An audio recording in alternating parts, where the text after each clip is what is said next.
Direction la Tchétchénie maintenant, 40 jours après l'assassinat de la journaliste Anna Politkovskaya qui dénonçait les exactions.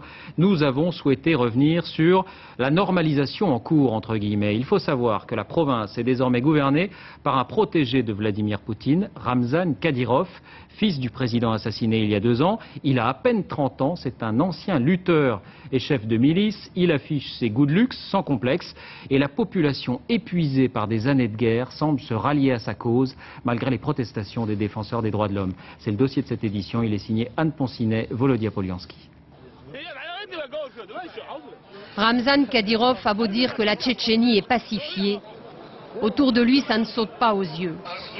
Il y a tellement d'hommes en armes. Même ce jour-là, lors d'une course de chevaux en l'honneur de son fils, l'entourage du Premier ministre reste celui d'un guerrier. Rien d'inquiétant selon lui. Le guerrier, c'est un homme de paix, celui qui gère au mieux, le patron. Son père, ex-président de la Tchétchénie, est mort victime d'un attentat en mai 2004. Il était l'homme de Moscou. Le jour même de sa mort, donc, Vladimir Poutine reçoit son fils, un jeune Kadyrov sous le choc. À 27 ans, il n'a alors pas l'âge requis pour succéder à son père. Il devient vice-premier ministre, puis premier ministre. En réalité, à la tête de ces milices, c'est lui, l'homme fort de Tchétchénie. Théoriquement, ces milices ont aujourd'hui intégré les forces régulières russes. Et sur ces portraits, Ramzan pose désormais en reconstructeur. De fait, Grozny change. Mais à quoi bon tous ces travaux si les gens, eux, ont toujours peur? Peur de ce qui est arrivé à Issa, son fils, arrêté il y a 1 an par des hommes subordonnés à Ramzan Kadyrov. Issa montre à l'ONG Mémorial qui suit son dossier comment son fils a été torturé pour qu'il avoue un meurtre. Et sur les jambes et sur le dos, c'est pareil.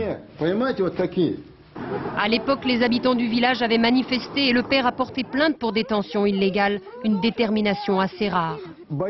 Parce que les gens ont peur. Moi, par 2 fois, on m'a mis un automatique sur le ventre et on m'a dit si tu ne te calmes pas, on va te descendre. Ramzan Kadyrov nie les exactions dont on l'accuse. Il ne reconnaît que des dérapages et cite comme par hasard le cas d'un de ses anciens frères d'armes devenu un ennemi. En ce qui concerne les enlèvements, oui, ça existe. Nous avons nous-mêmes révélé une histoire concernant Mavlada Baïsarov, le commandant du groupe que j'ai dirigé à l'époque. Il y a des moments où nous-mêmes ne sommes pas aussi propres que nous le voudrions. Le journal de Anna Politkovskaya avait reçu plusieurs vidéos qui prétendaient le démasquer. Ici, sur ces images à peine lisibles, des hommes armés enferment plusieurs personnes dans des coffres de voitures. Kadyrov est là. Les victimes étaient des policiers ivres, dit-il. Je suis arrivé, j'ai regardé, j'étais en voiture, et voilà, on dit que Kadyrov les bat et les enlève. Cette Politkovskaya, je ne sais pas pourquoi, elle voulait tellement dire du mal de moi.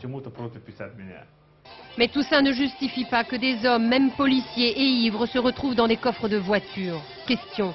Ramzan Kadyrov, Premier ministre et probable futur président de Tchétchénie, a-t-il la volonté et les moyens de rompre vraiment avec la guerre en garantissant les libertés publiques? En bref, la